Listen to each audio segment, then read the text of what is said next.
next thing I would like to do is to show in this delicate crisis that unfolded in our lives over a 200-year period, that the oppressor engineered a very careful and effective selection process to appoint your leaders. I call these people the traditional Negro leaders.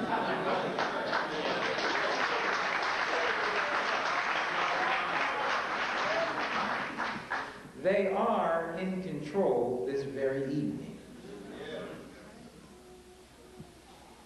The next thing I would like to do, which is in fact my subject, is to tell you those things that your traditional Negro leaders will never tell you.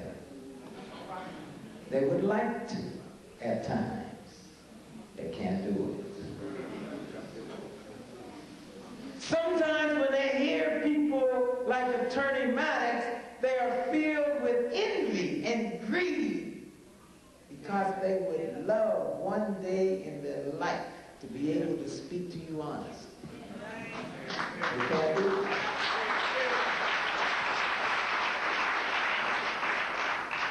Not even in their sleep.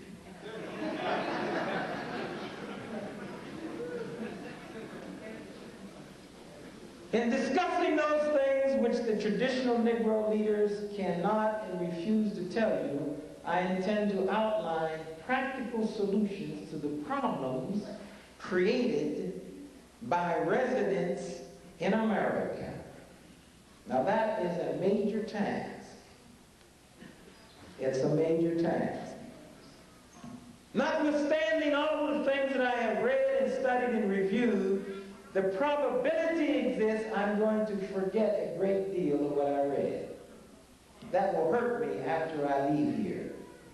I will reflect over all of the things that I should have said and I intended to say and I just simply forgot, and I will feel badly. Because I want to give you everything I have.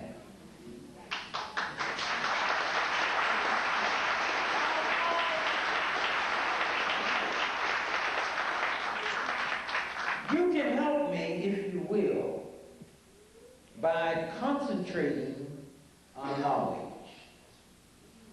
Forget me.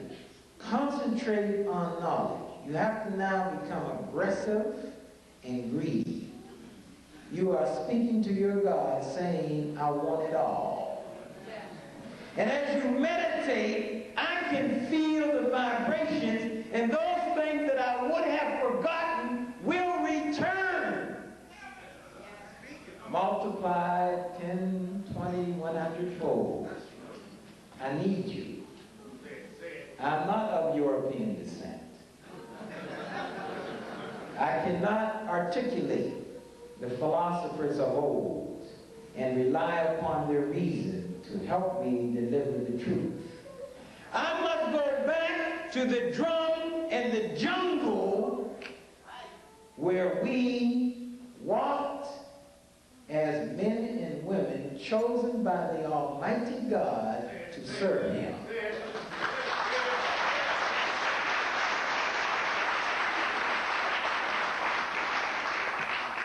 In that Garden of Eden, we were in tune with nature. And the vibrations spread throughout. And our love came down every evening and spoke to Adam. And Adam listened and stored the knowledge. That's what I'm asking you to do. Let us together, collectively, speak to Allah.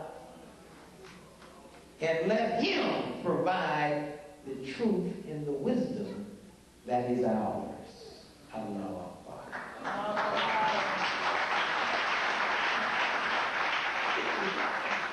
It is a bit painful to describe the condition of my people after knowing where we came from.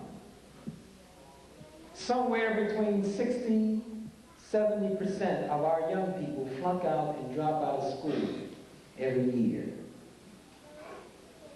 They just disappear. Those who don't drop out are not A and B students. They just simply remained in school. We have no future without knowledge. There is no future. There are no shortcuts. Without knowledge, we simply will become cannibalistic and we will become extinct like the American Indian. We will die. Knowledge is the key.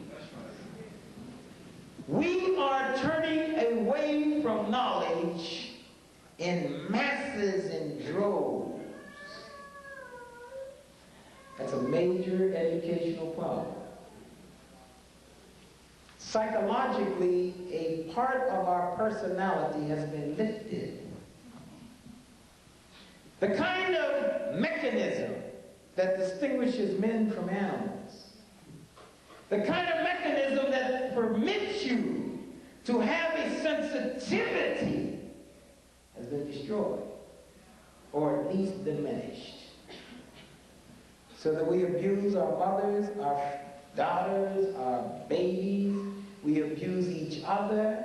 If you just pass the schoolyard and listen to the kids play the dozens, there's a viciousness in the way we look at each other, talk to each other. It's because something is missing. You can pass all the laws in the world, but if that ingredient is not restored, we have no future.